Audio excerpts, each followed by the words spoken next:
Thought of the day, आज का विचार क्या है?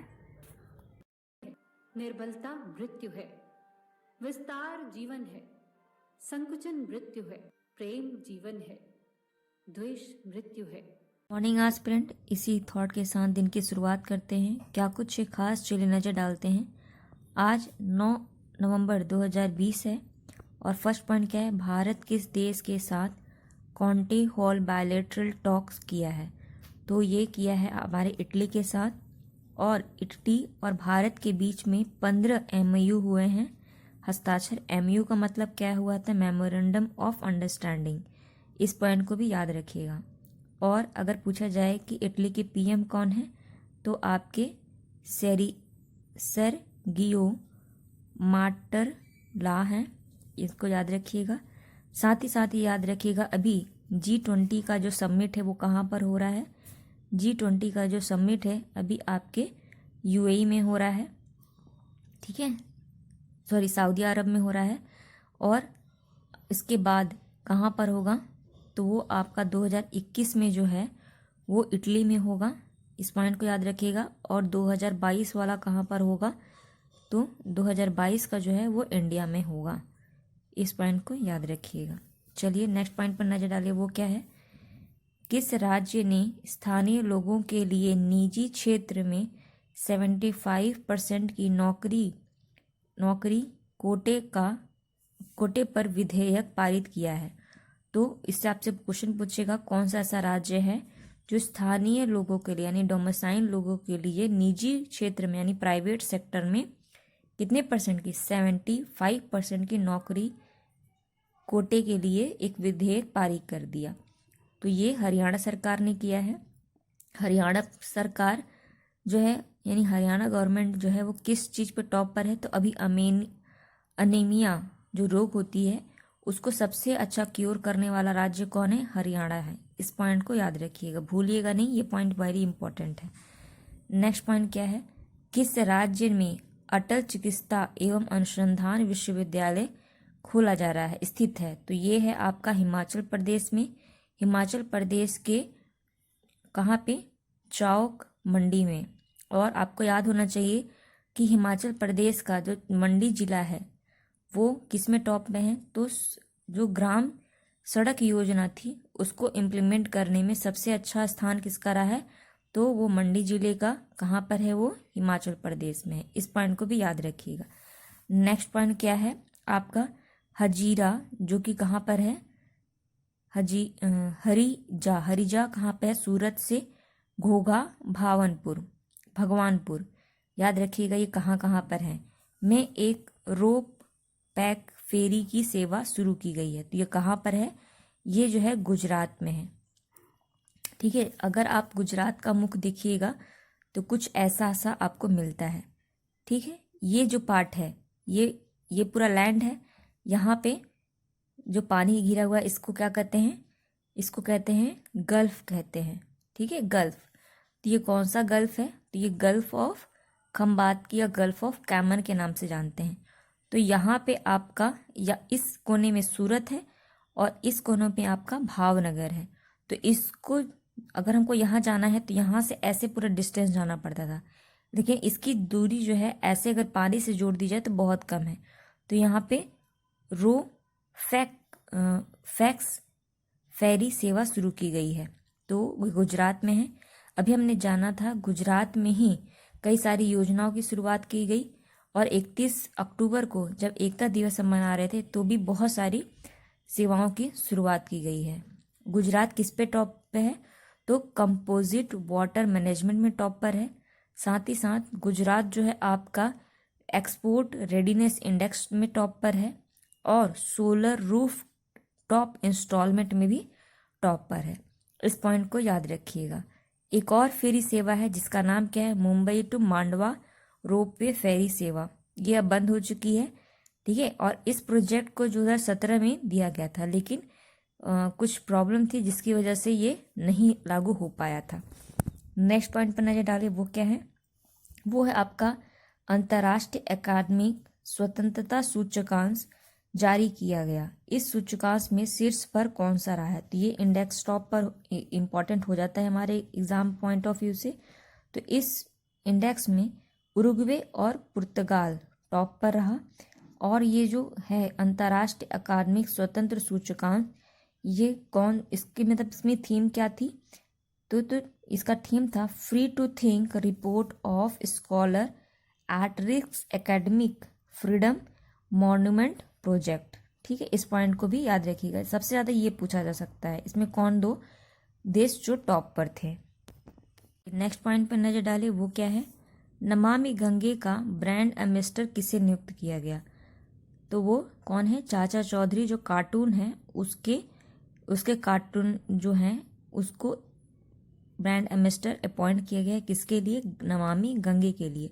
अभी हम जानते हैं कि 2 नवंबर से लेके आपका 4 नवंबर तक हमने क्या मनाया है? गंगा उत्सव मनाया है। ठीक है, इसी के उपलक्ष्य में जो नमामि गंगे है उसको लाया गया था और इसके ब्रांड एम्बेसडर को बनाया गया। तो वो कौन है? चाचा चौधरी। इस पॉइंट को याद रखिएगा। चलिए नेक्स्ट पॉइंट पर नजर डालें, वो क्या है? अभी कहाँ पर, मतलब किस फेस्टिवल के, ये कहाँ नहीं, किस फेस्टिवल के अंदर आपको ब्लू मून देखने को मिला? ठीक है, और ब्लू मून का ही नाम क्या है? हार्वेस्ट मून भी इसे कहते हैं। तो आपके एग्जाम में पूछ सकता है कि हार्वेस्ट मून क्या है? तो ये ब्लू मून ही है। ये जो हैलोवीन एक फेस्टिवल होता है, तो हैलोवीन के मौके पर मिला 2020 में ही। और पहली बार ऐसा कब हुआ था कि हैलोवीन का ही मौका था और ब्लू मून देखने को मिला? तो वो 1944 में था। अब 2020 में हुआ और अब आने फ्यूचर कब होगा? तो आपका 2039 में होगा। ब्लू मून होता क्या है? एक ही महीने में 2 बार जब पूर्णिमा की घटना घटती है तो उसी को क्या कहते हैं? ब्लू मून कहते हैं। ये नहीं होता कि जो मून का कलर है वो ब्लू हो जाए, ऐसा नहीं होता है। ब्लू मून का अर्थ है एक ही महीने में 2 बार पूर्णिमा की जो घटना है, इवेंट है, वो हो जाना, क्योंकि एक महीने में एक ही पूर्णिमा आता है। बट हमारा जो कैलेंडर है वो 30 और 31 में डिवाइड है। इसी वजह से कई बार ऐसा होता है कि जो पूर्णिमा है वो एक महीने में 2 बार आ जाती है, उसी को कहते हैं आपके ब्लू मून। ये कॉन्सेप्ट को भी पता होना चाहिए आपको। नेक्स्ट पॉइंट क्या है? खेल मंत्री किरेन रिजिजू ने किस स्पोर्ट्स यूनिवर्सिटी में औपचारिक रूप से पुनः डिजाइन किए गए डिप्लोमा कोर्स का उद्घाटन किया? तो आपके एग्जाम में इस तरह कई तरह से क्वेश्चन बन सकते हैं। तो पहले आंसर जाने। Netaji Subhash national institute of sports, जो कि कहाँ पर है? पटियाला पंजाब में है। तो इस यहाँ पे किया गया। आपके एग्जाम में पूछेगा क्या खेल मंत्री कौन है? उत्तर क्या होगा? किरण रिजिजू जी। और इन्होंने किस स्पोर्ट्स इंस्टीट्यूट का औपचारिक रूप से जो पुनः डिजाइन किया गया, मतलब पहले से डिजाइन था लेकिन फिर से डिजाइन किया गया, उसके किसके? डिप्लोमा कोर्स के लिए। तो वो कौन सा उत्तर होगा आपका? पंजाब की पटियाला का Netaji Subhash national institute of sports. इस पॉइंट को भी याद रखिएगा। नेक्स्ट पॉइंट क्या है? ये भी खेल से संबंधित है। किस हॉकी इंडिया के नए अध्यक्ष के रूप में चुना गया? तो ये हैं आपके ज्ञानेंद्रो निबोम्ब। ठीक है, ये हैं, इनके द्वारा इसको, मतलब ये हेड बने हैं किसके? हॉकी इंडिया के। नेक्स्ट पॉइंट क्या है आपका? ये है भारतीय वैज्ञानिक ने किस सेल का उपयोग करके पर्यावरण के अनुकूल एक स्मार्ट स्क्रीन विकसित किया है? तो क्या किसका उत्पादन, मतलब किसके सेल से बनाया है? तो मूंगफली के जो सेल होता है उसकी हेल्प से इन्होंने पर्यावरण के अनुकूल एक इस तरह का स्मार्ट स्क्रीन विकसित किया है। इस पॉइंट को भी आपको पता होना चाहिए। चलिए नेक्स्ट पॉइंट पर नजर डालें, वो क्या है? किस देश ने अर्जेंटीना के 10 उपग्रह के साथ कुल 13 उपग्रह की सफलतापूर्वक लॉन्च की है? ये क्वेश्चन इंपॉर्टेंट है। इसका उत्तर है चाइना, क्योंकि अभी इंडिया ने कि इसरो ने भी जो आपका इंडियन स्पेस सेंटर है, उन्होंने भी 10 उपग्रह किए हैं। लेकिन ये अर्जेंटीना के सिर्फ 10 उपग्रह और साथ ही साथ कुल टोटल कितने हो गए? यानी 3 कहीं और के थे, तो उन्होंने किया है। तो वो कौन है? चाइना। किससे किया है, तो वो अपने, जैसे हम लोग PSLV से करते हैं, तो ये लॉन्ग मार्च 6 से किया है, जो कि एक कैरियर रॉकेट है। और ये जो लॉन्ग मार्च की श्रृंखला है वो कौन से नंबर की थी, ये भी पॉइंट इंपॉर्टेंट है। 351 नंबर के ये उपग्रह प्रक्षेपण था, इस पॉइंट को भी याद रखिएगा। चलिए नेक्स्ट पॉइंट पर नजर डालिए, वो क्या है, ये है आपका किस भारतीय प्रौद्योगिकी संस्था द्वारा भारतीय तीर्थ नामक अंतर्राष्ट्रीय वेबिनार का आयोजन किया जा रहा है। तो कौन कर रहा है, कौन सी भारतीय प्रौद्योगिक संस्था कर रही है, तो आपकी खड़गपुर प्रौद्योगिक संस्था कर रही है। इससे भी कई क्वेश्चन बनेंगे।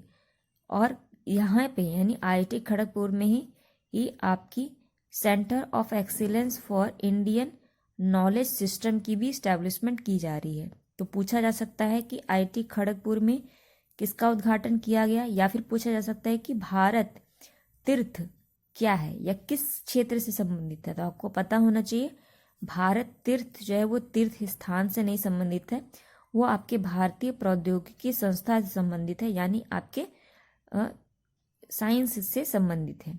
ठीक है, इस पॉइंट को ध्यान दीजिएगा। नेक्स्ट पॉइंट क्या है, ये इंपॉर्टेंट है, ये भी एक इंडेक्स है। क्या है ये, नीति आयोग द्वारा जारी महत्वाकांक्षी जिलों की सूची में कौन सा जो शीर्ष पर रहा है, कौन सा जिला शीर्ष पर रहा है, तो यहाँ पे चंदौसी जिला टॉप पर रहा है, फिर आपका बोकारो, उसके बाद पूर्व सिंध भूमि। तो ये टॉप 3 याद रखिएगा। ठीक है, नेक्स्ट पॉइंट क्या है आपका, डोबरा चांदी बांध किस राज्य में है, ये न्यूज़ में रहा, तो ये उत्तराखंड में है। उत्तराखंड में कहाँ पर, टेहरी बांध के ऊपर है। ठीक है, और टेहरी बांध जो है वो किस नदी के ऊपर बना है, तो वो आपकी भागीरथी के ऊपर बना है। इस पॉइंट को याद रखिए। इस जो डोगरी चांदी बांध है वो क्यों इम्पोर्टेंट है, क्योंकि ये भारत का सबसे लंबा मोटरेबल सिंगल लेन ब्रिज बन जाएगा। कैसा, सबसे लंबा मोटरेबल, मतलब जिसपे आप एक गाड़ी ले जा सकते हो, और सिंगल लेन है यानी आ जा नहीं सकते, एक बार कोई जाएगा फिर एक बार कोई आएगा, लेकिन सबसे लंबा भारत का है, इसलिए इम्पॉर्टेंट बन जाता है। नेक्स्ट पॉइंट क्या है आपका, भारत और OPEC एनर्जी डायलॉग का कौन सा संस्करण आयोजित किया गया, तो आपके ओपेक जो है, ठीक है, इसको ओपेक पढ़ते हैं, भारत और ओपेक के बीच में एनर्जी डेवलपमेंट डायलॉग हुआ, वो 4थे नंबर का था। और इसकी अध्यक्षता किसने की, तो हमारे ऑयल मिनिस्ट्री कौन है, धर्मेंद्र प्रधान जी हैं। तो इस पॉइंट को भी आपको पता होना चाहिए। चलिए नेक्स्ट पॉइंट पर नजर डालें, वो क्या है, ये है आपका किस विश्वविद्यालय ने UV 360 सैनिटाइजर मॉड्यूल रोबोट का विकास किया है, तो ये आपकी कोल्हापुर विश्वविद्यालय है, उसने ये ऐसे सैनिटाइजर का विकास किया है। नेक्स्ट पॉइंट क्या है, ये भी IIT से संबंधित है, किस IIT ने हानिकारक डिटर्जेंट प्रदूषक का पता लगाने के लिए दुनिया का पहला बायो सेंसर विकसित किया है, तो IIT रुड़की ने ऐसा काम किया है। ठीक है, याद रखिएगा, IIT रुड़की ने क्या किया है, दुनिया का पहला बायो सेंसर है विकसित किया है। वो क्या पता कर रहा है, जो हानिकारक डिटर्जेंट होते हैं उसके कारण जो प्रदूषक होते हैं, तो उसको पता करने के लिए उन्होंने टूल बनाया है। नेक्स्ट पॉइंट क्या है, किस बैंक के कर्मचारी सहायता कार्यक्रम नामक एक नए कर्मचारी केंद्र पहल की शुरुआत की है, तो ये कौन किया है, BOB द्वारा किया गया। इस पॉइंट को याद रखिएगा। चलिए नेक्स्ट पॉइंट पर नजर डालें, वो क्या है, विदेश सचिव हर्षवर्धन श्रृंखला किस देश के 2 दिवसीय यात्रा पर गए हैं, तो कहाँ पर गए हैं, मालदीव में गए हैं। इस पॉइंट को याद रखिएगा। तो ये भी पूछ सकता है कि अभी जो विदेश सचिव कौन है, तो आपको पता होना चाहिए हर्षवर्धन श्रृंखला जी हैं, श्रृंखला से नाम याद रखिएगा। और कहाँ पर गए हैं, मालदीव में गए। मालदीव जो है उसको हम किस नाम से जानते हैं, तो इसे किंग्स आइलैंड के नाम से भी जानते हैं। इस पॉइंट को याद रखिएगा। ये कुछ इंपॉर्टेंट पॉइंट्स हैं। चलिए कुछ इंपॉर्टेंट डेट्स पर नज़र डालते हैं। चलिए इसे देखें, international day of preventing the exploitation of environment in war and armed conflict, मतलब इसका क्या है कि आर्मी की जो कॉन्फ्लिक्ट होती है, जब वॉर होता है तो सबसे ज़्यादा किसको नुकसान होता है, वो हमारे एटमॉस्फेयर को होता है। इसको कब मनाते हैं, 6 तारीख को मनाते हैं। नेक्स्ट जो इम्पोर्टेंट है वो है नेशनल कैंसर अवेयरनेस डे। तो इसे WHO के द्वारा कंसर्न किया गया और 2018 से हम इसको देखते आ रहे हैं। और एक वर्ल्ड का भी होता है, वर्ल्ड कैंसर डे, तो वो 4 फरवरी को होता है। इस पॉइंट को याद रखिएगा। और जो वर्ल्ड वाला होता है, सॉरी जो नेशनल वाला होता है, वो हम 2014 से मनाते आ रहे हैं। ठीक है, ये पॉइंट याद रखिएगा। और और वर्ल्ड वाला भी याद रखिएगा। ठीक, दोनों पॉइंट को ध्यान रखिएगा। ये कुछ इंपॉर्टेंट पॉइंट्स थे। आई होप स्टूडेंट आपको ये वीडियो पसंद आया होगा। इसे लाइक कीजिए, कमेंट कीजिए, शेयर कीजिए। Thank you aspirant.